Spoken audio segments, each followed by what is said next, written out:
तो कहानी शुरू होती है रायू नाम के एक आम से लड़के से, जिसे अकॉर्डिंग टू इसेकाई लॉ एक ट्रक आके ठोक देता है और वो रीइंकारनेट हो जाता है एक मैजिक वाली दुनिया में। भाई को मिलती है पानी की मैजिक और उसे बस एक शांत सी लाइफ जीनी थी अकेले। लेकिन उसे पता भी नहीं चलता और देखते ही देखते वो पूरी दुनिया का सबसे पावरफुल मैजिशियन बन जाता है। तो सीन ये है कि रायू, एक 15 साल का लड़का, अचानक से खुद को एक अजीब सी सफेद जगह पे पाता है। और जब वो सोच ही रहा होता है कि भाई ये क्या हो रहा है, तभी एक लंबा सा ब्लॉन्ड बालों वाला बंदा वहां आता है और बताता है कि ब्रो, यू आर डेड। रायू को अचानक याद आता है कि हाँ, उसे तो ट्रक कुन ने उड़ा दिया था। और वो उस ब्लॉन्ड डूड से पूछता है, आप गॉड हो क्या? वो कहता है कि वो गॉड जैसा नहीं, मोर लाइक एक एंजल है जो उसे दूसरी दुनिया में भेजने आया है। रायू को तो विश्वास ही नहीं होता कि उसे एक और लाइफ मिल रही है और एंजल उससे बताता है कि वो अपनी अगली लाइफ जैसे चाहे वैसे जी सकता है। अब अपना रायू तो बहुत ही चिल बंदा है, उसे बस एक स्लो और पीसफुल लाइफ चाहिए थी। एंजल को उसके चॉइस से कोई प्रॉब्लम नहीं थी और वो रायू को बताता है कि जिस दुनिया में उसे भेजा जाएगा वहां मैजिक है और लगभग 20% इंसान स्पेल्स यूज कर सकते हैं।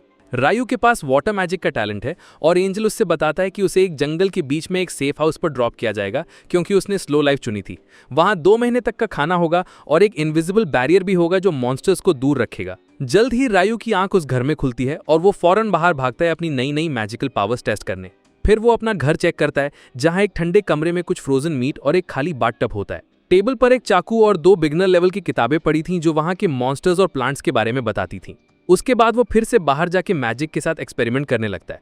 उसे पता चलता है कि वो सिर्फ इमेजिन करके ही पानी बना सकता है, कोई जादू मंत्र पढ़ने की जरूरत नहीं है। उसका मन एक गर्म पानी से बाथ लेने का करता है, लेकिन वो सिर्फ टेम्परेचर पानी ही बना पाता है। तो वो डिसाइड करता है कि चलो आग जलाते हैं। वो पूरा केवमैन मोड ऑन करके लकड़ियां रगड़कर आग जलाने की कोशिश करता है, लेकिन उसके पास ना तो स्किल थी ना उतनी स्ट्रेंथ। वो गिव अप कर देता है। पर तभी उसके दिमाग की बत्ती जलती है और उसे सनलाइट से आग जलाने का आइडिया आता है। उसके लिए वो बर्फ का इस्तेमाल करके एक लेंस बनाने का सोचता है। वो इमेजिन करता है कि पानी के सारे मॉलिक्यूल्स एक साथ जुड़ रहे हैं और उनसे गर्मी चोरी हो रही है और आखिरकार वो पानी को जमाने में सक्सेसफुल हो जाता है। फिर वो उस बर्फ को एक स्फीयर में तराशता है और उसे लेंस की तरह यूज करके आग जला लेता है। इसकी वजह से वो रात में एक हॉट बाथ एंजॉय कर पाता है और उसे रियलाइज होता है कि अगर वो मॉडर्न साइंस के प्रिंसिपल्स को मैजिक के साथ जोड़े तो वो डायरेक्ट गर्म पानी भी बना सकता है। अगले दिन जब वो नाश्ते में कुछ सूखा मीट खा रहा होता है, रायू सोचता है कि उसे अपनी ऑफेंसिव पावर बढ़ानी पड़ेगी क्योंकि जब स्टोर किया हुआ खाना खत्म हो जाएगा तो उसे मॉन्स्टर्स का शिकार करना पड़ेगा। वो पेड़ पर वाटर बॉल मारने की प्रैक्टिस शुरू करता है और भले ही वो पहली कोशिश में निशाना लगा देता है, उससे पेड़ को 0 डैमेज होता है। वो इससे डिस्करेज नहीं होता और एक high pressure water jet shoot करने का सोचता है क्योंकि उसमें काफी पावर होगी। लेकिन वो वाटर जेट में इतनी फोर्स नहीं डाल पाता कि वो पेड़ तक पहुंचे और ऐसा लगता है जैसे वो अपने हाथ से सुसु कर रहा है। रायू को गिव अप करने का मन करता है, लेकिन फिर उसे याद आता है कि एंजल ने कहा था कि मैजिक यूज करने का की उसकी इमेजिनेशन है और रेगुलर प्रैक्टिस से ही वो बेहतर हो सकता है। तो रायू वाटर जेट शूट करने की प्रैक्टिस करता रहता है जब तक कि वो लगातार पेड़ पर निशाना ना लगा पाए और रात तक वो डायरेक्ट गर्म पानी भी बना लेता है। अगले दिन जब वो हवा में से आइस क्रिस्टल्स बनाने की कोशिश करता है क्योंकि उसने हमेशा से आइसलैंड्स मैजिक स्पेल यूज करने का सपना देखा था, लेकिन एक आइसिकल शूट करना तो और भी मुश्किल था। लेकिन रायू प्रैक्टिस करता रहता है और साथ ही साथ अपने वाटर मैजिक के दूसरे वेरिएशंस भी ट्राई करता है। कुछ दिन बीत जाते हैं और वो पानी और बर्फ यूज करने में और भी स्किल्ड हो जाता है और एक दिन वो जंगल में खाना ढूंढने निकलता है। वो खूबसूरत जंगल को एक्सप्लोर करता है और कुछ जड़ी बूटियां इकट्ठा करके घर लौटने का सोचता है। पर तभी उसकी नजर एक गुस्से में घूरते हुए जंगली सूअर पर पड़ती है। सूअर को अपनी तरफ चार्ज करते देख रायू डर के मारे जम जाता है और बिल्कुल आखिरी मोमेंट पर उसके रास्ते से हटता है। सूअर सीधा एक पेड़ से जा टकराता है और रायू हिम्मत जुटाकर फाइट करने का सोचता है। वो सूअर के सामने जमीन पर बर्फ की एक शीट बिछा देता है जिससे वो फिसल जाता है। जैसे ही सूअर तेजी से फिसलता हुआ उसकी तरफ आता है, रायू उसकी तरफ ढेर सारे नुकीले आइसिकल बना देता है। रनवे के एंड में सूअर पूरी स्पीड से उन आइसिकल से जा टकराता है और उसकी बॉडी स्विस चीज बन जाती है और वो वहीं मर जाता है। रायू को तो विश्वास ही नहीं होता कि वो जीत गया। रात में वो अपनी मॉन्स्टर वाली किताब चेक करता है और पता चलता है कि सूअर तो सबसे कमजोर टाइप के मॉन्स्टर्स होते हैं। फिर वो नोटिस करता है कि भले ही किताब में बिगनर लेवल के मॉन्स्टर्स के बारे में है, एंड में 2 स्पेशल एंट्रीज भी हैं। पहली ड्रैगन्स के बारे में है जो इतने पावरफुल होते हैं कि पूरे शहर आसानी से जला सकते हैं और अगर कोई दिख जाए तो तुरंत भाग जाना चाहिए। दूसरा पेज डीमंस के बारे में है जो अनजान ओरिजिन के जीव हैं और किताब बस इतना कहती है कि दुआ करो कि तुम्हारा सामना कभी किसी डीमन से ना हो क्योंकि उसका मतलब है इंस्टेंट गेम ओवर। रायू को एहसास होता है कि दुनिया बहुत बड़ी है और उसे जल्दी से स्ट्रॉन्गर बनना पड़ेगा। तो अगले दिन वो अपने कपड़े उतारकर फुल टार्जन मोड में आ जाता है और फिर से जंगल में निकल पड़ता है। इस बार एक असैसिन हॉक उस पर हमला करता है और वो बड़ी मुश्किल से उसका पहला अटैक डॉज कर पाता है। फिर वो बड़ा सा बर्ड उसकी तरफ इनविजिबल हवा के स्लैशेस भेजता है और रायू समझ जाता है कि ये मॉन्स्टर उसकी लीग से बहुत बाहर है। वो भागने लगता है, अपने पीछे आइस ब्लॉक्स बनाता है ताकि हवा के हमले रुक सके और फिर बर्ड पर वाटर जेट्स मारता है। असैसिन हॉक सब कुछ डॉज कर जाता है और फिर पूरी स्पीड से रायू पर चार्ज करता है, लेकिन रायू आखिरी मोमेंट पर एक आइस वॉल बनाकर उसका अटैक ब्लॉक कर देता है। टक्कर की वजह से बर्ड की एक आंख फूट जाती है और वो इस बार पीछे हटने का फैसला करता है, जिससे रायू की सांस में सांस आती है। लेकिन हॉक से भागते हुए रायू रास्ता भटक जाता है। जब वो अपने घर पहुंचने की कोशिश कर रहा होता है, उसे अचानक एक चमकती हुई झील दिखती है, जिसके पानी पर एक बिना सर वाला घुड़सवार अपने बिना सर वाले घोड़े के साथ खड़ा होता है। रायू ये देखकर सुन्न रह जाता है और तभी उस हेडलेस नाइट का ध्यान उसकी तरफ जाता है। खुशकिस्मती से वो सही सलामत घर लौट आता है और उसके बाद भी जंगल एक्सप्लोर करता रहता है और भी स्ट्रांग मॉन्स्टर से लड़ता है और अपनी अटैक मैजिक मॉन्स्टर करता है। रात में वो फिर से उस झील पर जाता है जहां हेडलेस नाइट उसका इंतजार कर रहा होता है। रायू को किताब में हेडलेस राइडर्स या दुल्हन्स के बारे में कुछ नहीं मिला और वो सोचता है कि क्या ये हाई लेवल मॉन्स्टर्स हैं या फिर इन्हें मॉन्स्टर्स माना ही नहीं जाता। लेकिन इन सब से कोई फर्क नहीं पड़ता है, क्योंकि वो यहाँ उसके साथ प्रैक्टिस फाइट करने आया है। रायू हेडलेस नाइट पर बर्फ से बनी तलवार से हमला करता है, लेकिन एक भी वार नहीं कर पाता। उल्टा उससे ही मार पड़ती रहती है, लेकिन वो सारे अटैक्स एक आइस शील्ड से ब्लॉक कर लेता है। आखिरकार वो थककर जमीन पर गिर जाता है, लेकिन हेडलेस नाइट उस पर हमला नहीं करता, क्योंकि वो असल में उसे ट्रेन कर रहा था। जैसे ही वो उठता है, हेडलेस नाइट एक छोटा क्रिस्टल का चाकू लेकर उसकी तरफ आता है। नाइट उस चाकू पर पानी लगाता है और फिर उसे जमा देता है, जिससे एक बर्फ की तलवार बन जाती है। वो तलवार रायू को देता है और रायू ये समझ जाता है कि हेडलेस नाइट उसे ये टेक्निक मास्टर करने के लिए कह रहा है। रायू नहीं सोचता कि उसकी ग्रूमिंग एक तरफ से एक हेडलेस नाइट कर रहा है। उसके थोड़ी देर बाद रायू का सामना उसी असैसिन हॉक से होता है जिससे वो पहले लड़ा था, लेकिन इस बार वो इवॉल्व होकर और भी स्ट्रॉन्गर वर्जन बन चुका था, पर उसने अपने सारे राइट्स खो दिए थे। इवॉल्व हॉक रायू पर हवा के स्लैशेस मारता है, जिसे रोकने के लिए रायू तुरंत आइस वॉल्स बना देता है। वो बड़ी मुश्किल से उन अटैक से बच पाता है जो उसके शील्ड्स को चीर रहे थे, क्योंकि वो पहले से कहीं ज्यादा स्ट्रांग थे। रायू को भागने पर मजबूर होना पड़ता है और वो सिर्फ हॉक के अटैक्स को ब्लॉक ही कर पाता है। हॉक अचानक उसकी तरफ तेजी से बढ़ता है और रायू जैसे तैसे अपने सामने मल्टीपल आइस शील्ड्स लगाकर उसका अटैक रोक लेता है। वो हॉक को आइसिकल से मारने की कोशिश करता है, लेकिन वो भी काम नहीं करता और फिर हॉक एक सोनिक अटैक यूज करके उसके आइस शील्ड्स को तुरंत कैंसिल कर देता है। रायू समझ जाता है कि अब वो फंस चुका है, लेकिन तभी हॉक उसे फिगरेटिवली और लिटरली दोनों तरह से शॉक कर देता है, एक थंडरबोल्ट से अटैक करके। वो मॉन्स्टर उसे खत्म करने के लिए उसकी तरफ झपटता है, लेकिन रायू अपनी क्रिस्टल सोर्ड निकालकर उसका वार रोक लेता है। वो उस बर्ड के अदृश्य हवा के अटैक्स को भी काट सकता था, और जब वो फिर से उसकी तरफ झपटा, रायू उसके सीने में तलवार घोंप देता है। हॉक जमीन पर गिर जाता है और रायू उसकी तरफ चलता है। उसे एहसास होता है कि वो उस मॉन्स्टर से सिर्फ 2 बार मिला है, लेकिन उनके पीछे एक बहुत स्ट्रांग बॉन्ड बन गया है। वो हॉक को उसे और स्ट्रांग बनाने के लिए मोटिवेट करने पर थैंक्स कहता है और फिर तलवार निकाल लेता है ताकि वो शांति से मर सके। रायू फिर घर की तरफ चल पड़ता है, लेकिन तभी हैरानी की बात, वहां एक ड्रैगन आ जाता है। उसे लगता है कि ये उसकी इस दुनिया में आखिरी दिन है, पर अचानक वो ड्रैगन उससे टेलीपैथी के जरिए बात करने लगता है। ड्रैगन उसे पूछता है कि क्या उसने एक काला हॉक देखा, और रायू घबरा जाता है, ये सोचकर कि शायद उसने ड्रैगन के चेले को मार दिया। खुशकिस्मती से ड्रैगन इस बात पर काफी चिल लगता है और उल्टा रायू के अचीवमेंट पर उसकी तारीफ करता है। फिर वो बताता है कि जो हथियार रायू के पास है वो काफी रेयर है, क्योंकि वो फेरी किंग की तलवार है। रायू को इस पर विश्वास नहीं होता और वो उस फ्रेंडली ड्रैगन से, जो अपना नाम लुएन बताता है, इस दुनिया के बारे में और जानने का फैसला करता है। वो पूरा दिन बात करते हैं, लेकिन शाम में ड्रैगन को घर से बुलावा आ जाता है और वो रायू, जिसका नाम गलती से रियो लिखा है, को कहता है कि वो शायद फिर मिलेंगे। दूसरी तरफ एंजल को अचानक पता चलता है कि उसने रायू के स्टेटस में कुछ डिटेल्स मिस कर दी थी। पता चलता है कि रायू उसके 10,000 साल के करियर में दूसरा इंसान है जिसके पास एक हिडन ट्रेट है, और उसका हिडन ट्रेट है इटर्नल यूथ, यानी हमेशा जवान रहना। कुछ हफ्ते बाद रायू का सी फूड खाने का मन करता है, तो वो बीच पर जाता है, लेकिन वहां एक टूटा हुआ जहाज देखकर शॉक्ड हो जाता है। उसे जल्दी से जहाज के पास एक आदमी मिलता है और उसे आराम से चेक करने पर पता चलता है कि वो जिंदा नहीं है। अचानक उसे एक आदमी के कराहने की आवाज आती है और उसकी आंखें खुशी से चमक उठती हैं, क्योंकि इस दुनिया में आने के बाद ये पहला इंसान है जिससे वो मिला है। उस आदमी जिसका नाम एबल था को फ्लैशबैक्स आते हैं कि कैसे एक तूफान के दौरान एक विशाल ऑक्टोपस मॉन्स्टर ने उसके जहाज पर हमला किया, जिससे वो समुद्र में गिर गया। लेकिन जब उसकी आंखें खुलती हैं तो वो खुद को रायू के घर में पाता है। उसे एहसास होता है कि वो किसी तरह बच गया और तुरंत दूसरों को ढूंढने लगता है। जैसे ही वो घर से बाहर निकलता है वो और भी कंफ्यूज हो जाता है, क्योंकि उसे कोई आइडिया नहीं था कि ये कौन सी जगह है। और तभी रायू उसके पीछे से आता है। एबल शॉक था, क्योंकि एक काफी स्किल्ड योद्धा होने के बावजूद वो रायू के आने को सेंस नहीं कर पाया। उसके कपड़ों के स्टाइल से भी वो हैरान था, लेकिन पोलाइट रहने का फैसला करता है और शुरू में इस बारे में बात नहीं करता। एबल अपना परिचय देता है और रायू को उसकी जान बचाने के लिए थैंक्स कहता है। रायू जवाब देता है कि वो सिर्फ उसे ही बचा पाया और बाकी सब पहले से ही मर चुके थे जब उसने उन्हें देखा। एबल उसे कहता है कि चिंता ना करे, क्योंकि वो लोग स्मगलर्स थे। लेकिन इससे पहले कि वो और कुछ बताता, उसका पेट गुड़गुड़ाने लगता है। रायू से कहता है कि वो खाना खाते हुए बात कर सकते हैं और उसे अंदर ले जाता है, जहां एबल, जो थोड़ा नोजी था, तुरंत उसके कपड़ों का टॉपिक उठा देता है। रायू बताता है कि उसके पास और कोई कपड़े नहीं हैं और नए बनाने के लिए कोई फैब्रिक भी नहीं है, और एबल उससे कहता है कि जाकर खरीद ले। वो तुरंत ये सोचना बंद कर देता है कि रायू शायद कपड़े अफोर्ड करने के लिए बहुत गरीब होगा। लेकिन रायू उसका गिल्ट कम कर देता है ये बताकर कि इस एरिया में उसके अलावा और कोई नहीं रहता। एबल फिर रायू से पूछता है कि क्या वो खाने के लिए शिकार करता है, और वो हाँ में जवाब देता है।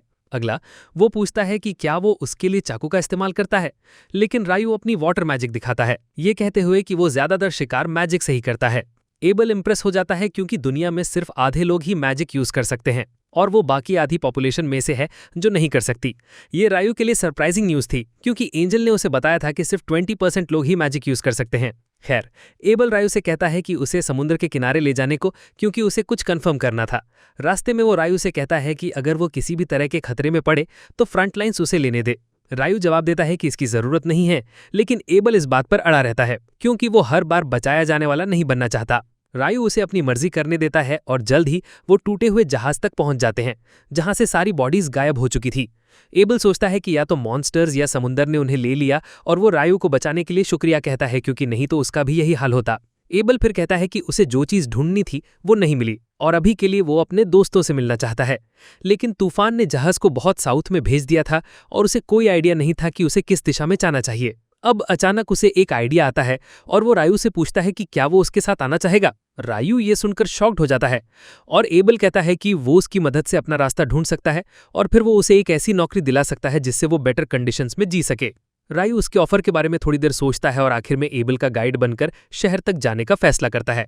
उस शाम वो अपने गार्डन को देखता है जिसे उसने बहुत मेहनत से उगाया था, और ये सब पीछे छोड़ने के बारे में सोचकर थोड़ा दुखी हो जाता है। रात में वो एबल को बताता है कि वो किसी से अलविदा कहने बाहर जा रहा है, और भले ही एबल उस इंसान के बारे में क्यूरियस था, वो इस मामले में टांग ना अड़ाने का फैसला करता है। इसी बीच रायू झील की तरफ जाता है हेडलेस नाइट को देखने और उसे बताने के लिए कि वो लंबे समय के लिए जंगल छोड़कर जा रहा है। वो नाइट को उसे लड़ना सिखाने के लिए शुक्रिया कहता है और फिर अपना चाकू निकालता है, ये कहते हुए कि आज रात वो एक्स्ट्रा हार्ड फाइट करेगा। नाइट भी अपनी तलवार निकालता है और फिर रायू उसकी तरफ चार्ज करता है, उसे अपने लगातार हमलों से पीछे ढकेलता है। एक लंबी और कठिन फाइट के बाद रायू थक जाता है और नाइट झील में वापस चला जाता है। रायू से एक बार फिर थैंक्स कहता है और नाइट शांत रहता है। लेकिन जैसे ही वो अपनी पोजीशन पर पहुंचता है, वो पलटता है और पानी के अंदर से एक मैजिक सूट निकालकर फेयरवेल गिफ्ट के तौर पर देता है। रायू सूट पाकर सेंटिमेंटल हो जाता है और एक बार फिर हेडलेस नाइट को शुक्रिया कहकर घर लौट जाता है। अगली सुबह रायू और एबल अपने सफर के लिए निकलने को तैयार होते हैं और रायू उस जगह को छोड़ने के बारे में नॉस्टैल्जिक फील करने लगता है। जल्द ही उनका सामना जंगल में एक जंगली सुअर से होता है और एबल उसे कहता है कि उसे हैंडल करने दे। वो अपनी तलवार निकालकर सुअर की तरफ दौड़ता है और फिर एक कॉम्बैट स्किल का यूज करके उस बेचारे जानवर को एक डोनट में बदल देता है। रायू हैरान हो जाता है और पूछता है, ये कॉम्बैट स्किल्स क्या होती हैं?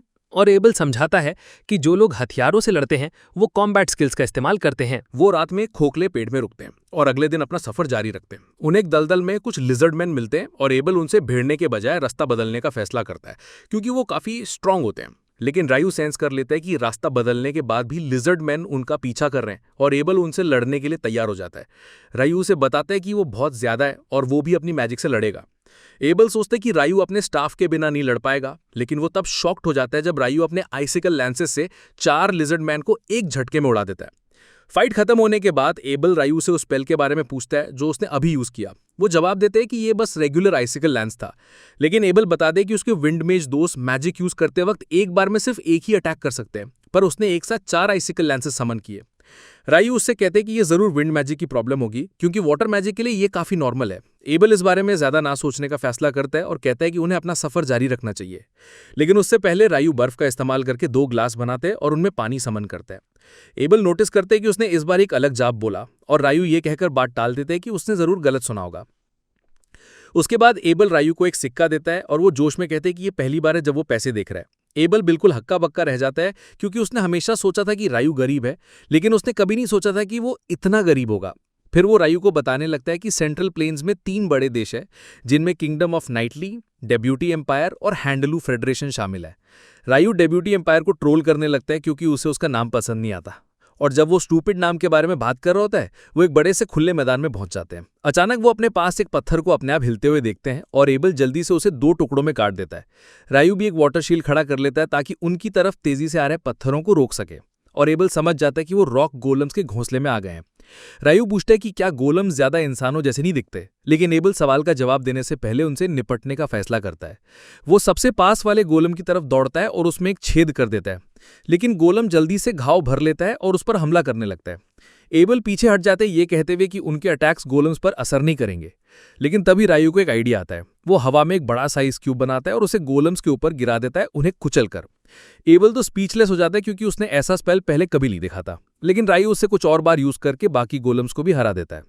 उसके बाद उन्हें एक स्पेशल रॉक गोलम मिलता है, जिसके पास एक बड़ा सा मैजिक स्टोन होता है, और एबल कहता है कि ये बहुत महंगा बिकेगा। रायू कहता है कि वो दूसरे गोलम से भी मैजिक स्टोन निकालना चाहेगा, लेकिन वो बर्फ के नीचे दबे हैं और वो या तो बहुत आलसी है या बहुत बेवकूफ कि उस बर्फ को पिघलाए। वो इसके साथ अपना सफर जारी रखते हैं और जल्दी उनका सामना एक विशाल क्रॉक हिप्पो हाइब्रिड से होता है। एबल कहता है कि ये एक बिहीमोथ है, जो कि एक बहुत ही रेयर और पावरफुल मॉन्स्टर जिसे उसने पहले कभी नहीं देखा। रायू पूछते कि क्या उन्हें इसका शिकार करना चाहिए, लेकिन एबल उसे कहते हैं कि यह पॉसिबल ही नहीं है। तभी वहां कुछ वाइवर्न्स भी आ जाते हैं और रायू एक्साइटेड हो जाता है, क्योंकि आप वो मॉन्स्टर्स के बीच में एक बैटल देखेंगे। जल्दी ही वाइवर्न्स बिहीवोथ पर मैजिक से पत्थर बरसाना शुरू करते हैं, लेकिन वो बस धाड़ता है, उनकी मैजिक को कैंसिल कर देता है और उन्हें जमीन पर गिरा देता है। रायू एबल को बताता है कि उस विशाल मॉन्स्टर ने शायद मैजिक कैंसिलेशन स्किल का यूज किया। बाद में जब वो डिनर कर रहे होते हैं, एबल रायू से मैजिक के बारे में और पूछता है, कैंसिलेशन स्किल के बारे में, क्योंकि उसने सिर्फ डंजन्स में कुछ ऐसे ट्रैप्स के बारे में सुना था जो ये कर सकते हैं। डंजन्स के बारे में सुनकर रायू एक्साइटेड हो जाता है और एबल उसे बताता है कि जिस शहर लॉन की तरफ वो उतार रहे हैं वहां एक डंजन है। रायू गुस्सा हो जाता है कि उसने इतनी इंपॉर्टेंट बात उसे पहले नहीं बताई और पूछता है कि क्या वो कुछ और भी छिपा रहा है।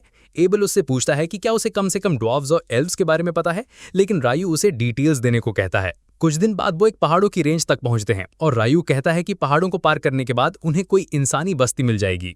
एबल पूछता है कि वो इतना श्योर कैसे हो सकता है, और रायू सोचता है कि क्या उसे बता देना चाहिए कि वो एक ड्रैगन से मिला था जिसने उसे इस दुनिया के बारे में बहुत कुछ बताया था। आखिर में वो इसे सीक्रेट रखने का फैसला करता है, ये कहते हुए कि ये ज्ञान इंसानी समझ से परे है। उसकी ठीक बाद उन्हें एक अजीब सी आवाज सुनाई देती है और दोनों लड़ने के लिए तैयार हो जाते हैं। लेकिन जब आसमान से ग्रिफिन नाम का एक पावरफुल मॉन्स्टर उनकी तरफ आता है तो रायू और एबल दोनों की फट जाती है। एबल को पैनिक अटैक आने लगता है, लेकिन रायू जल्दी से हवा में मीट का एक टुकड़ा उछालकर सिचुएशन को सॉल्व कर देता है। एबल भी उसकी नकल करता है और ग्रिफिन दोनों टुकड़ों को अपने मुंह में लेकर उड़ जाता है। उसके जाने के बाद दोनों लड़के चैन की सांस लेते हैं और अग्री करते हैं कि अगर वो इतनी स्ट्रांग चीज से लड़ाई करते तो ज्यादा देर टिक नहीं पाते। जैसे ही वो अपना सफर जारी रखते हैं, एबल बताता है कि पिछले 100 सालों में किसी भी इंसान का सामना बीएमएच या ग्रिफिन से नहीं हुआ है और जरूर वो लंबे पहाड़ उन्हें इंसानी बस्तियों तक पहुंचने से रोक रहे होंगे। इससे रायू को याद आता है कि जो वाइवर्न्स बीएमएच से लड़े थे वो नॉर्थ से आए थे, इसका मतलब उनका घोंसला आसपास ही है। वो सही निकलता है, क्योंकि जल्द ही उन्हें कुछ वाइवर्न्स एक मॉन्स्टर को खाते हुए मिल जाते हैं।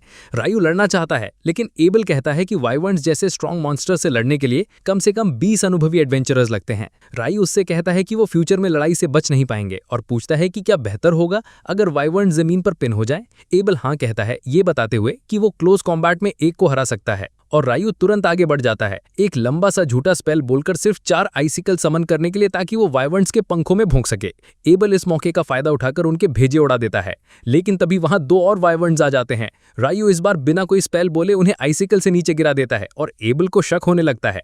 खैर, वो वाइवर्न्स को हरा देते हैं और उनके मैजिक स्टोन्स इकट्ठा करके नॉर्थ की तरफ अपना सफर जारी रखते हैं। जल्द ही वो पहाड़ों की रेंज पार करके हरी भरी पहाड़ियों में पहुंच जाते हैं। एबल हैरान था कि उन्होंने ना सिर्फ वाइवर्न से लड़ा बल्कि ढेर सारे मैजिक स्टोन्स भी जमा कर लिए जो एम्पायर पहुंचने पर उन्हें बहुत सारा पैसा दिलवाएंगे। रायू अचानक क्यूरियस हो जाता है कि वो किस देश की तरफ जा रहे हैं, क्योंकि डेभी एम्पायर के अलावा उसे किसी से कोई दिक्कत नहीं थी। एबल बताता है कि डेभी एम्पायर थोड़ा और नॉर्थ की तरफ है और रायू ये सुनकर राहत की सांस लेता है। ये एबल को कंफ्यूज कर देता है और वो रायू से पूछता है कि क्या उसे एम्पायर से कोई प्रॉब्लम है। वो जवाब देता है कि उसे एम्पायर या उसके लोगों से कोई दिक्कत नहीं है, लेकिन नाम इतना क्रिंज है कि वो उसके साथ जुड़ना नहीं चाहता और एबल को ये काफी अजीब लगता है। अचानक रायू को दूर एक सड़क दिखती है और ये देखकर कि वो पूरब से पश्चिम की तरफ जा रही है, एबल समझ जाता है कि जिन पहाड़ों को उन्होंने अभी पार किया वो मामूली नहीं थे। लेकिन जब रायू उससे पूछता है कि वो क्या सोच रहा है, वो जवाब देता है कि कुछ नहीं और कहता है कि ये सड़क हमें एक शहर तक ले जाएगी। रायू एक बिस्तर पर सोने के ख्याल से एक्साइटेड हो जाता है और एबल उसे वहां का खाना ट्राई करने की सलाह देता है। वो रात तक शहर पहुंच जाते हैं और जब वो एक इन में डिनर कर रहे होते हैं, एबल रायू को एडवेंचरर्स गिल्ड में रजिस्टर करवाने का सुझाव देता है, क्योंकि गिल्ड लाइसेंस उसके आइडेंटिटी कार्ड का काम करेगा। साथ ही अगर उसके पास गिल्ड लाइसेंस होगा तो उसे नए शहर में घुसने पर कोई टैक्स नहीं देना पड़ेगा। वो रायू को याद दिलाता है कि उसने अभी अभी एक सिल्वर कॉइन उसकी एंट्री के लिए भरा है और रायू उसे ताना मारना शुरू कर देता है। पूछता है कि क्या वो एक दोस्त पर खर्च किए गए हर पैसे का हिसाब रखेगा। एबल इस हरकत से थोड़ा क्रिंज हो जाता है, लेकिन वो अपना लेक्चर जारी रखता है और रायू को बताता है कि अगर वो एडवेंचरर गिल्ड का मेंबर बन जाता है तो गिल्ड उससे मैजिक स्टोन्स और मॉन्स्टर मटेरियल अच्छे दाम पर खरीदेगा। वो समझाता है कि सिर्फ एल्केमिस्ट्स ही उन मटेरियल्स को ठीक से यूज कर सकते हैं और रायू उनके बारे में और जानने के लिए क्यूरियस हो जाता है। लेकिन उसे कोई सवाल पूछने का मौका नहीं मिलता क्योंकि वेट्रेस उनका खाना ले आती है और वो अपनी आंखों पर विश्वास नहीं कर पाता जब वो करी राइस की प्लेट देखता है। रायू ये प्रोसेस करने की कोशिश करता है कि इस दुनिया में करी राइस कैसे एग्जिस्ट कर सकती है, क्योंकि आइसेकाई एनिमे में भी प्रोटैगनिस्ट को परफेक्ट करी बनाने के लिए पूरी दुनिया घूमनी पड़ती है और वो इस चीज के लिए थोड़ा आगे देख रहा था। करी का टेस्ट भी उतना ही डिलिशियस और नॉस्टैल्जिक था जैसा वो जापान में खाता था और रायू जल्दी से प्लेट खत्म करके और ऑर्डर करता है। अगले दिन रायू बस यही बोले जा रहा था कि करी कितनी अच्छी थी और कहता है कि ये एक और इंटरेस्टिंग चीज निकली जो एबल ने उससे छिपा रखी थी। वो खेल खेल में उसे कहता है कि वो सारे राज बता दे जो वो छिपा रहा है और एबल ये सुनकर चौंक जाता है। लेकिन रायू तो बस उससे शहर की डेजर्ट शॉप्स के बारे में पूछना चाहता था। एबल घबराकर वहां से चला जाता है कहते हुए कि उसे मीठा पसंद नहीं है और रायू उसके इस अजीब बिहेवियर से कंफ्यूज हो जाता है। खैर, वो अपना सफर फिर शुरू करते हैं और जल्द ही लॉन शहर पहुंच जाते हैं जो बड़े बड़े गेहूं के खेतों से घिरा हुआ था। जैसे ही वो शहर के गेट पर पहुंचते हैं, गार्ड निम्मर एबल को पहचान लेता है और उसे देखकर शॉक्ड हो जाता है क्योंकि उसे तो कुछ महीने पहले मिसिंग रिपोर्ट कर दिया गया था। एबल उसे बताता है कि बहुत कुछ हुआ और वो रायू की वजह से ही घर वापस आ पाया है। निम्मर रायू को अपने दोस्त को बचाने के लिए थैंक्स कहता है और फिर जोश में उसे हाथ मिलाता है, जिसके बाद वो एबल से बातें करने लगता है। एक बार शहर के अंदर आने के बाद एबल रायू को बताता है कि उन्हें सीधा गिल्ड जाना चाहिए क्योंकि उसके साथ होने पर रायू को रजिस्ट्रेशन के टाइम ही रैंक अप मिल जाएगा। वो समझाता है कि आमतौर पर नए एडवेंचरर्स को F रैंक मिलता है, लेकिन अगर B रैंक या उससे ऊपर का कोई एडवेंचरर उनके लिए सिफारिश कर दे तो वो सीधा D रैंक तक पहुंच सकते हैं। वो जल्द ही गिल्ड पहुंचते हैं और वहां सब एबल को दोबारा देखकर खुशी से हैरान हो जाते हैं। वो उसे ऐसे घेर लेते हैं जैसे वो कोई सेलिब्रिटी हो और रायू खुश होता है कि एबल के पास इतने लोग हैं जो उसकी परवाह करते हैं। वो उसे इस रियूनियन को थोड़ा और एंजॉय करने देने का फैसला करता है और थोड़ी ताज़ी हवा लेने बाहर चला जाता है। वो टहल रहा था कि अचानक उसकी टक्कर एक एल्फ से हो जाती है। जबकि रायू उसके नुकीले कानों और खूबसूरत चेहरे से मोहित था, वो एल्फ लड़की भी उसके आउटफिट की वजह से उससे अपनी नजरें नहीं हटा पा रही थी। वो पहचान जाती है कि ये फेरी किंग का कोट है और कहती है कि वो यानी फेरी किंग रायू को बहुत पसंद करता होगा जो उसने इतना बड़ा गिफ्ट दिया। रायू को तो समझ ही नहीं आता कि वो क्या कह रही है और फिर वो एल्फ लड़की उसे कहती है कि आज वो जल्दी में है, लेकिन वो उम्मीद करती है कि वो उसे फिर मिल पाएगी। रायू बस वहीं हक्का बक्का खड़ा रह जाता है जब एबल उसे ढूंढने बाहर आता है और उसे अंदर आने को कहता है। फिर रायू को वो सबको अपने दोस्तों से मिलवाता है उस बंदे के रूप में जिसने उसकी जान बचाई थी। सब रायू को शुक्रिया कहते हैं एबल को बचाने के लिए और उसे ये सारी अटेंशन अच्छी लगने लगती है। उसके बाद एबल रायू को फ्रंट डेस्क पर ले जाता है और रिसेप्शनिस्ट से उसे अपनी सिफारिश पर एक D रैंक एडवेंचरर के तौर पर रजिस्टर करने को कहता है। रिसेप्शनिस्ट ये सुनकर शॉक्ड हो जाती है क्योंकि एबल के पार्टी से आज तक किसी ने किसी को रेकमेंड नहीं किया था और वो जवाब देता है कि रायू एक बहुत ही स्पेशल केस है। रिसेप्शनिस्ट कहती है कि रायू को रैंक अप लेने से पहले अपनी स्ट्रेंथ का सबूत देना होगा और एबल कहता है कि वो इस बारे में सीधा गिल्ड मास्टर से बात करना चाहता है। रिसेप्शनिस्ट उन्हें थोड़ी देर इंतजार करने को कहती है और जल्दी ड्रामेटिक गिल्ड मास्टर ह्यूब दौड़ते हुए आता है जब उसे पता चलता है कि एबल लौट आया है। एबल फिर उसे रायू से मिलवाता है और कहता है कि वो चाहता है कि वो रैंक अप एग्जाम दे। ह्यूग जवाब देता है कि उसके लिए उन्हें उसकी स्ट्रेंथ टेस्ट करनी होगी और एबल कहता है कि रायू उससे भी ज़्यादा स्ट्रांग है, जिस पर गिल्ड मास्टर को विश्वास करना बहुत मुश्किल लगता है।